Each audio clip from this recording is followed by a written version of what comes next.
Dictation start होगा 5 second बाद। Start.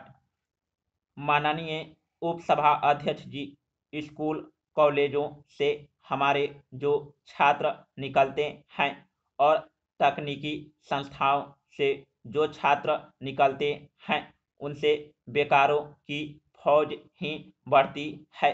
इसलिए मेरा सुझाव है कि इस प्रकार की हमारी शिक्षा नीति बने कि जब नौजवान और छात्र इन संस्थाओं से निकले तो उनको रोजगार मिले और वे बेकारों की फौज न बने। तीसरी बात मैं यह कहना चाहता हूं कि हाल में एक भानु प्रताप सिंह कमेटी बनी थी और उस कमेटी ने कुछ सिफारिशें की थी। उनकी एक सिफारिश थी कि कृषि को उद्योग का दर्जा दिया जाए। भानु प्रताप सिंह कमेटी की रिपोर्ट पर विचार करके सरकार को जल्दी ही संसद के सामने आना चाहिए और मेरी समझ से कृषि को उद्योग का दर्जा दिया जाए ताकि इस देश में जो बेरोजगारी बढ़ रही है उसको दूर करने में सहायता मिले।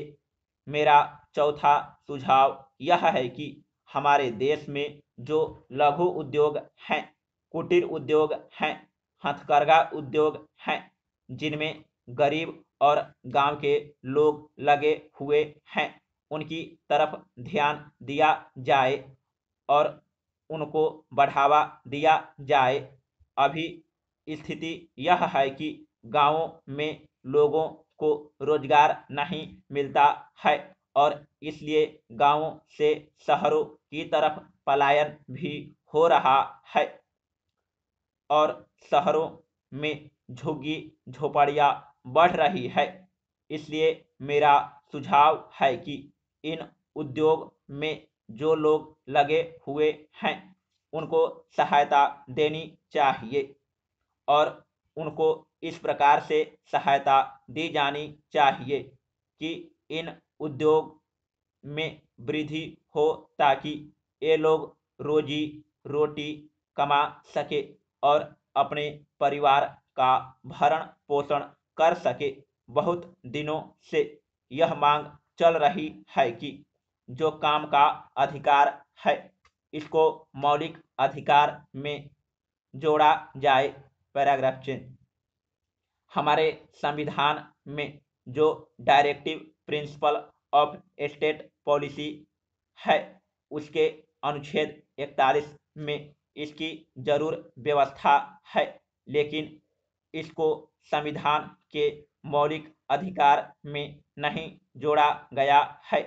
इसलिए मेरा सुझाव है कि इस मांग को सरकार को मान लेना चाहिए और काम के अधिकार को मौलिक अधिकारों में जोड़ना चाहिए।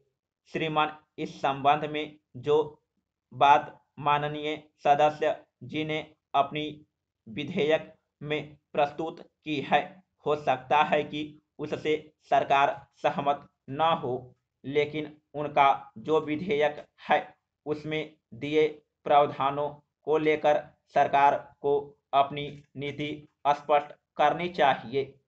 समाप्त।